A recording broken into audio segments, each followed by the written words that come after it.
ভাই আমার খারাপ না, ইনশাল্লাহ আমার তিনোটা ভাই ভালো। ডিপজল ভাইয়ের কথা বলার কোনো ভাষাই আমার নাই, অতুলনীয় একজন মানুষ। আমার ভাই ডিপজলের নামে যেসব অভিযোগ করছে আমার 3 বোন, সত্যি আমার বোধগম্য হয় না তারা কেন এসব কথা বলছে। তারা ভাইদের অবদান কিভাবে ভুলে গেছে, সত্যি আমি এটা মেনে নিতে পারছি না। এবার যেন 7 ভাই বোনের মধ্যে সবার ছোট জেসমিন বেগম এভাবেই ডিপজলের 3 বোনকে নিয়ে কথাগুলো বলছে। ডিপজলের বিরুদ্ধে অভিযোগ করায় এবার যেন তাদেরকে রীতিমতো ধুয়ে দিয়ে কি বলছেন তিনি। জানতে সম্পূর্ণ ভিডিওটি দেখে সঙ্গেই থাকুন। এখন ওরা কেন বলতেছে আমি জানি না, আমার কাছে লিখে নিস, ওদের কাছেও লিখে নিস, কিন্তু ওরা অস্বীকার কেন হইতেছে? আমি ডিপজল নাকি 5,000 কোটি টাকার জমি করে খেয়েছে।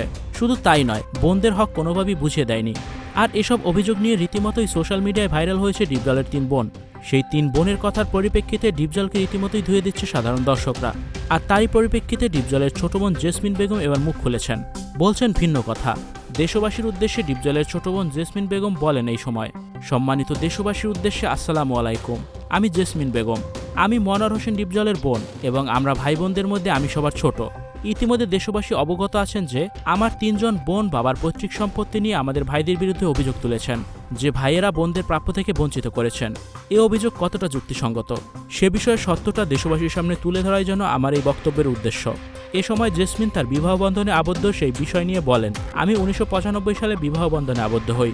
এর পরের বছর অর্থাৎ 1996 সালে আমাদের মা আমাদের সব ভাই বোনদেরকে ডেকে পৈতৃক সম্পত্তি ভাগ করে বুঝিয়ে দেন। সে সময় ভাইদের প্রাপ্য অংশ ভাইদের বুঝিয়ে দেওয়া হয় এবং আমাদের 4 বোনের প্রাপ্য সম্পত্তি আমাদের বুঝিয়ে দেওয়া হয়। এতে আমরা সবাই সম্মত হয়ে দলিলে সই দেই। আর এটাই হচ্ছে আমাদের সেই দলিল।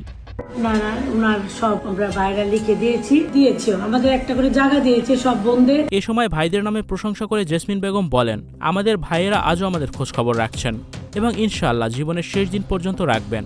ভাইদের সম্পত্তির প্রতি আমার কোনোই লোভ বা লালসা নেই। আল্লাহ আমাদেরকে যা দিয়েছেন তাতে আমরা সন্তুষ্ট, আলহামদুলিল্লাহ।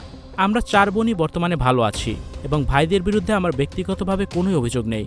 এ সময় তিনি আরও বলেন, আমাদের মা জীবিত থাকাকালীন তার চিকিৎসা ও সেবায় ভাইদের ভূমিকা ছিল অনেক, বিশেষ করে ডিপজল ভাই। মায়ের জন্য তিনি যা করেছেন তা ভাষায় প্রকাশ করা খুবই কঠিন। Icon Focus 24 TV, powered by 4D Fourth Dimension। আমাদের চ্যানেলটি সাবস্ক্রাইব করে আমাদের সাথে থাকুন।